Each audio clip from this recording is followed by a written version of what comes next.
বিশেষ অনুরোধ, আমাদের চ্যানেল বেঙ্গলি স্টোরি টেলারকে সাবস্ক্রাইব করুন। আপনাদের সহযোগিতা এবং ভালোবাসা আমাদের একান্ত কাম্য। ধন্যবাদ।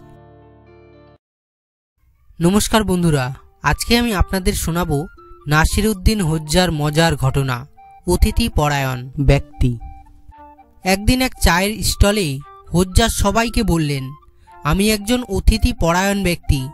সবচেয়ে চতুর একজন বলল, বেশ, তাহলে আজ দুপুরে আমাদের সবাইকে খাওয়ান। হোজ্জা তাদের নিয়ে নিজ বাড়ির দিকে রওনা দিলেন।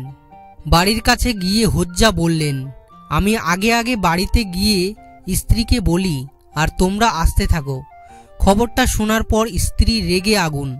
ঘরে কোনো খাবার নেই, ওদের ফিরে যেতে বলো। হোজ্জা বললেন, তা পারবো না, আমি যে অতিথি পরায়ণ তার একটা সুনাম আছে। হোজ্জার স্ত্রী বললেন, বেশ, তাহলে তুমি ওপরের তলায় গিয়ে বসো। আমি ওদের বলছি তুমি বেরিয়ে গেছো, বাড়িতে নেই। 1 ঘন্টা পর অতিথিরা এসে দরজায় ধাক্কা দিল আর বলতে লাগলো, আমাদের ভেতরে ঢুকতে দাও হোজ্জা। হোজ্জার স্ত্রী দরজা খুলে বেরিয়ে এলেন। হোজ্জা তো বাড়িতে নেই।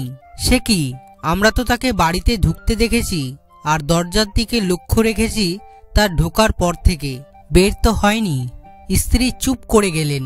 উপরতলার জানালা দিয়ে হোজ্জা পুরোটাই দেখছিলেন। নিজেকে ধরে রাখতে না পেরে জানালা দিয়ে ঝুঁকে বললেন, আমি কি পেছনের দরজা দিয়ে বাইরে যেতে পারি না?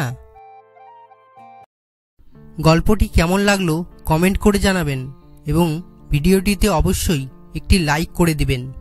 গল্পটি যদি ইন্টারেস্টিং মনে হয় তাহলে বন্ধুবান্ধব এবং পরিবারের মাঝে শেয়ার করে দেবেন।